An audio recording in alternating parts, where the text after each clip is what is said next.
बच्चों नमस्कार, स्वागत है आप सभी का हमारे YouTube चैनल ज्ञान मैथ क्लासेस में। और हम क्लास 10th के इम्पोर्टेंट चैप्टर के बारे में बात कर रहे थे, जो बोर्ड पेपर ने एमपी बोर्ड की तरफ से जो आपका पेपर आया हुआ है प्रश्न बैंक, उसको सॉल्व कर रहे थे। तो आपका फर्स्ट और सेकंड चैप्टर का वीडियो हम डाल चुके हैं और अब देखिए आज थर्ड चैप्टर का वीडियो लेकर के आए हैं।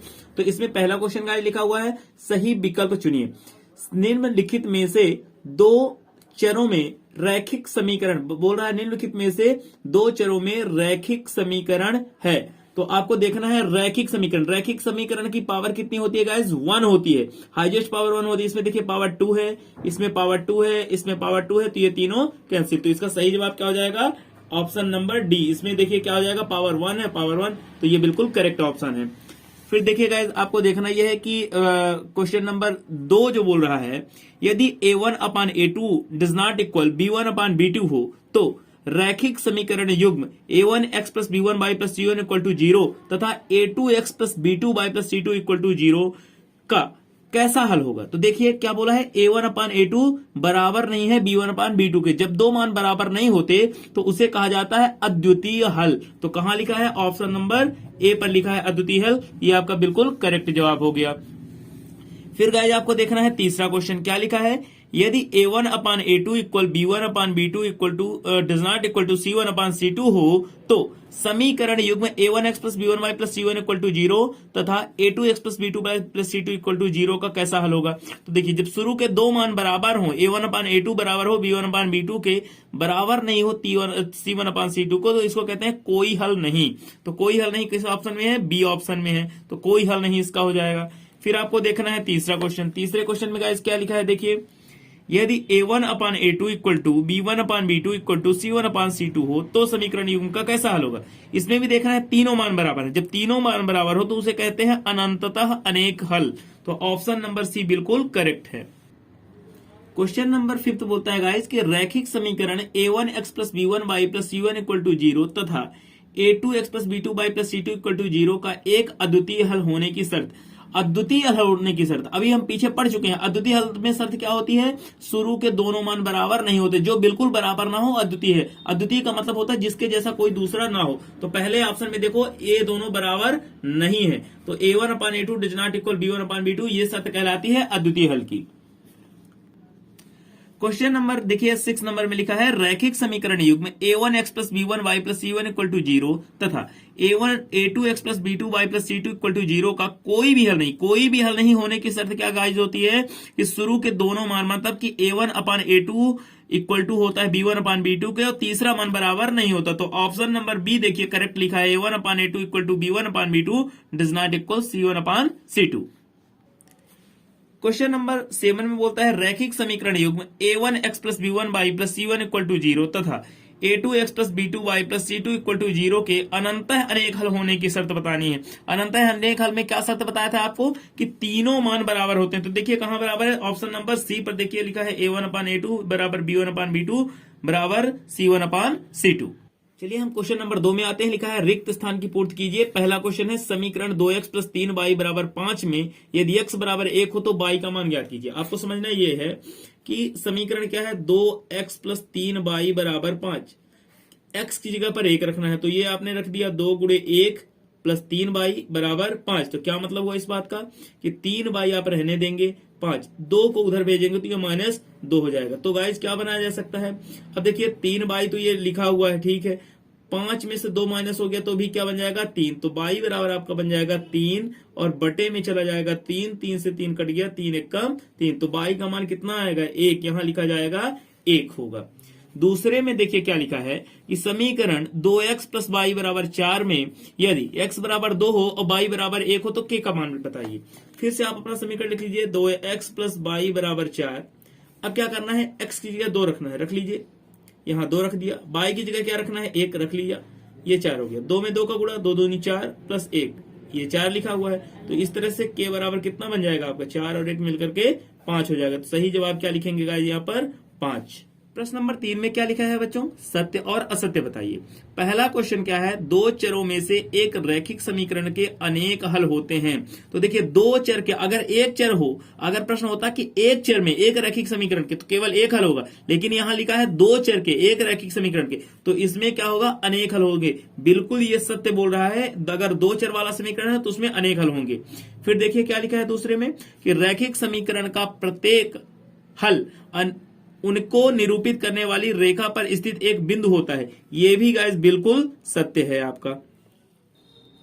तो लिखा है दो चरों में रैखिक समीकरण का मानक रूप लिखिए। तो दो चरों के लिए मानक रूप आप क्या लिखेंगे, ax plus B Y plus C equal to 0। इसे आपका मानक समीकरण यानी स्टैंडर्ड फॉर्म ऑफ इक्वेशन कहा जाएगा। तो देखिए गाइस अगला लिखा है क्वेश्चन, रैखिक समीकरण y बराबर mx प्लस 3 में यदि x बराबर -2 हो और y बराबर 5 हो तो m का मान निकालिए। फिर आप इसी तरह से कर लीजिए। क्वेश्चन लिखा है y बराबर mx प्लस 3, तो यहाँ y की जगह आपको क्या रखना है, 5, यहाँ आपने 5 रख दिया। m को छोड़ दीजिए, x की जगह पैर रखना है -2, ये आपने रख लिया। अब क्या करेंगे, 3 को इधर ले आया करेंगे तो पक्षांतरण होगा, ये बन जाएगा -2m।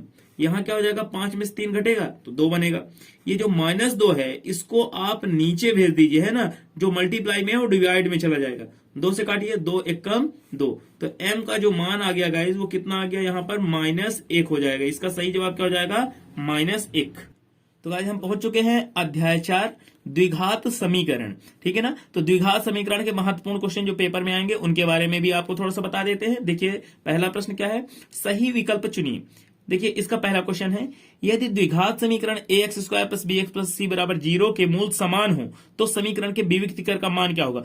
मूल समान के लिए कंडीशन क्या होती है, जब मूल का मान ax square plus bx plus c equal to क्या हो जाए, 0। इसके मूल समान तभी होंगे जब विविक्तिकर का मान 0 हो जाए। तो पहला ऑप्शन है 0, ये बिल्कुल करेक्ट है। दूसरे में लिखा है समीकरण x square plus x minus 1 बराबर 0 के मूलों की प्रकृति क्या होगी। आपको देखना है मूलों की प्रकृति। तो मूलों की प्रकृति निकालने का एक तरीका होता है, उसको देख लीजिए। पहले आप क्वेश्चन लिख लीजिए, x square x minus 1 equal to 0। तो यहां देखें, कंपेयर करेंगे, तुलना करने पर a का मान कितना आएगा 1, b का मान भी देख लीजिए, x पहले कुछ नहीं तो 1, और c का मान कितना हो जाएगा गाइस, तो c की जगह पर लिखा होगा -1। अब मूल निकालने का तरीका क्या होता है, बी स्क्वायर माइनस 4ac, ये विविक्तिकर का सूत्र है। तो इसकी ये आप लिखेंगे d, बी स्क्वायर की जगह लिखेंगे 1 का स्क्वायर, 4 गुणे 1 की जगह पर 1 और c की जगह लिख दिया -1। तो इस तरह से आपका ये बन गया 1 का स्क्वायर 1 माइनस ये माइनस और ये माइनस मिलके प्लस, 4 1 कम कितना 4, तो d बराबर कितना हो गया 5। तो अब देखना यह है कि d का मान 0 से बड़ा है, और 0 से मान अगर बड़ा हो तो मूल वास्तविक तथा असमान, यानी कि ऑप्शन नंबर आपका सही कौन सा हो जाएगा, बी, वास्तविक व भिन्न होंगे। ये बिल्कुल सही है। क्वेश्चन नंबर 3 में गाइस क्या बोल रहा है, किसी द्विघात समीकरण में चर की अधिकतम घात होती है। तो चर की अधिकतम, द्विघात समीकरण में चर की अधिकतम घात कितनी हो जाएगी, 2 हो जाएगी। जितनी घात उतना ही ज्यादा समीकरण, मतलब जितना समीकरण उतनी ही घात। ध्यान रखिए, द्विघात तो 2। द्विघात समीकरण ax square plus bx plus c बराबर 0 का विविक्तिकर क्या हो जाएगा। आपको देखना यह है कि इसका विविक्तिकर क्या होगा। तो विविक्तिकर का सूत्र सीधे लिख दीजिए, d बराबर बी स्क्वायर माइनस 4ac, ये विविक्तिकर का सूत्र होता है। तो ये ऑप्शन बिल्कुल सही है। अगला क्वेश्चन है गाइस 5वां, देखिए निम्नलिखित में से किस द्विघात समीकरण के मूल वास्तविक होंगे। तो देखिए सभी में से किसके वास्तविक होंगे ये पता करना है। मैं एक सॉल्व करता हूं, बाकी आप देखेंगे। तो देखिए अगर हम पहले वाले को ट्राई करें तो लिखा है x square 9x plus 4 equal to 0।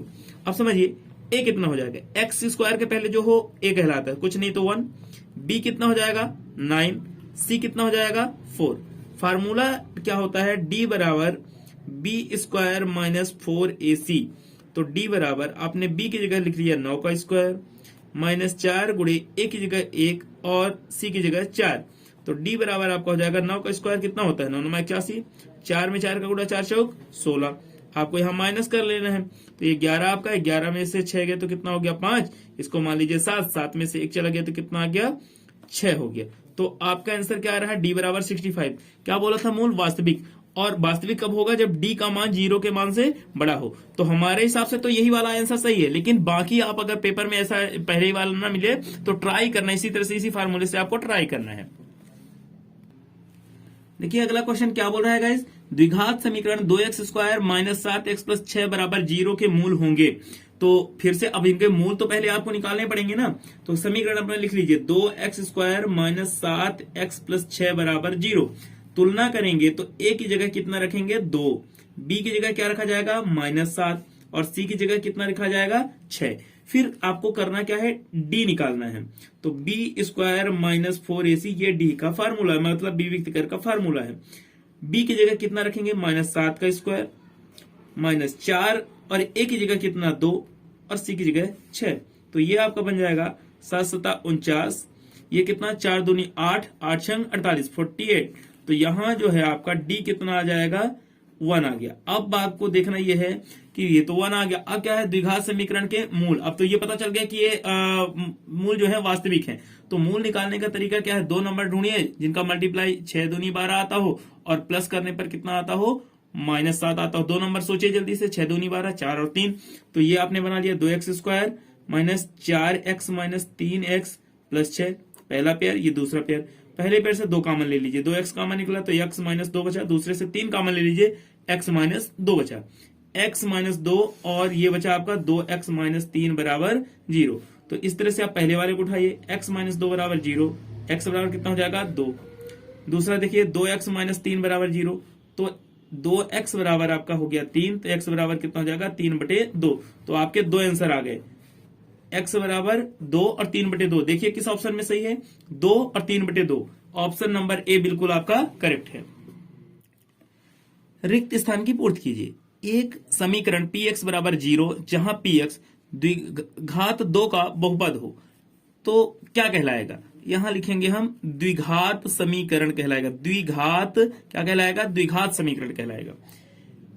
किसी द्विघात समीकरण के अधिकतम मूल होते हैं। द्विघात अभी अभी पीछे बताया था ना, जितनी घात उतने ही मूल, तो घात 2 है तो इसमें भी आप क्या बताएंगे 2 मूल होंगे। क्या लिख देंगे 2। समीकरण x माइनस 4 x प्लस 4 बराबर 0 के मूल होंगे। देखिए x माइनस 3 बराबर आप पहली बार 0 रख लिए, x बराबर कितना हो गया 3। x प्लस 4 बराबर आपने 0 रख लिया, x बराबर कितना हो गया -4। तो मूल क्या हो जाएंगे 3 और -4। यहां आपने लिख लिया 3 और कॉमा लगा के लिख दिया -4। ये आपका आंसर है।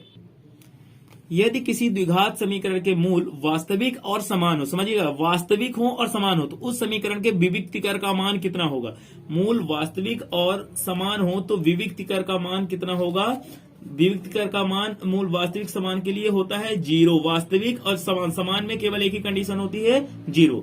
फिर द्विघात समीकरण ax² plus bx plus c बराबर 0 के विविक्तिकर का सूत्र क्या होता है, d बराबर b² माइनस 4ac, d² है ना, d बराबर b² माइनस 4ac, इसको विविक्तिकर का सूत्र कहते हैं। प्रश्न नंबर 3 में आइएगा, इस क्या लिखा है, सत्य असत्य लिखिए। एक द्विघात समीकरण के 2 से अधिक मूल हो सकते हैं, ये बिल्कुल असत्य है। द्विघात अगर घात 2 वाला समीकरण है तो मूल 2 से अधिक कैसे हो पाएंगे, बिल्कुल नहीं होंगे। दूसरा क्या लिखा है, समीकरण x इंटू एक्स माइनस 1 बराबर 0 के मूल 0 और माइनस होंगे। देखिए समझिए, ये x direct x equal to 0 ले लिए, दूसरी बार x माइनस 1 इक्वल टू 0 है, x इक्वल टू कितना हो गया 1। तो आंसर आपका आना चाहिए 0 और 1। दे क्या रहा है 0 माइनस 1, तो यानी कि इसका क्या मतलब हो गया, ये असत्य है। तो क्वेश्चन नंबर 3, समीकरण x² माइनस 4x प्लस 4 बराबर 0 के मूल समान होंगे। देखिए आपको चेक करना पड़ेगा, मूल समान होने कंडीशन आपको चेक करनी पड़ती है। देखिए क्या सूत्र क्या होता है, d बराबर b² माइनस 4ac। में शॉर्टकट में लिख देता हूं सब कुछ। तो d बराबर b की जगह, देखिए b की जगह ये है ना -4 का स्क्वायर, फिर a की जगह कुछ नहीं दिख रहा तो 1 और c की जगह पर 4। तो इस तरह आपका बन जाएगा 4 का 4 चौक 16, 4 चौक 16, दोनों माइनस हो जाएंगे तो d इक्वल टू आपका कितना आ रहा है, d इक्वल टू 0। तो मूल समान होंगे कि नहीं होंगे, बिल्कुल समान हो जाएंगे। तो ये आपका बिल्कुल सत्य हो जाएगा। फिर देखिए अगला क्वेश्चन, x प्लस b बराबर 0 द्विघात समीकरण है। क्या बताए थे, घात, इसमें देखिए x की पावर कुछ नहीं दिख रही, माने 1 मानी जाएगी। 1 मानी जाएगी तो घात द्विघात होगा ही नहीं, एक घात होगा, रैखिक कहलाएगा। इसमें लिखा क्या है, द्विघात। तो ये क्वेश्चन आपका बिल्कुल असत्य हो जाएगा। प्रश्न नंबर 4 में बोलता है गाइस, एक शब्द वाक्य में उत्तर लिखिए। समीकरण x² plus bx plus c equal to 0 में मान b² माइनस 4ac क्या कहलाता है। तो गाइस इसे कहते हैं विविक्तिकर। क्या कहते हैं, विविक्त कर कहते हैं। ये बी स्क्वायर 4ac विविक्त कर कहलाता है, ठीक है। फिर दूसरा क्या लिखा है, यदि किसी द्विघात समीकरण के मूल वास्तविक एवं समान हो, समझिएगा वास्तविक एवं समान हो, तो उस समीकरण के विविक्त कर का मान क्या होगा। तो अगर वास्तविक समान हो तो विविक्त कर का मान हो जाएगा कितना, 0। डी बराबर आप 0 लिखेंगे, सीधे सीधे आप 0 लिख सकते हैं। फिर क्वेश्चन नंबर 3 में बोलता है, यदि किसी द्विघात समीकरण के विविक्त कर का मान ऋणात्मक हो, समझिएगा ऋणात्मक बोल रहा है, ऋणात्मक हो, उस समय मूलों की प्रकृति क्या होगी। तो क्या लिखेंगे, मूलों का अस्तित्व नहीं होगा, मूलों का अस्तित्व नहीं होगा, ये भी लिख सकते हैं आप। दूसरा आप लिख सकते हैं मूल वास्तविक नहीं होंगे, चाहे तो आप लिख सकते हैं मूल वास्तविक नहीं होंगे, लिख सकते हैं मूल वास्तविक नहीं होंगे। अगले में क्या लिखा है, यदि किसी द्विघात समीकरण के विविक्त कर का मान धनात्मक हो, उस समय समीकरण के मूलों की प्रकृति कैसी होगी। तो मूल धनात्मक हो गए माने 0 से बड़े, तो मूल वास्तविक होंगे, वास्तविक एवं असमान हो जाएंगे, अलग अलग आंसर आ जाएगा, मूल वास्तविक एवं असमान होंगे। तो गाइज इस तरह से आपका ये चैप्टर कंप्लीट होता है। अगले चैप्टर का वीडियो मैं कल अपलोड करूंगा। Okay, thank you everyone.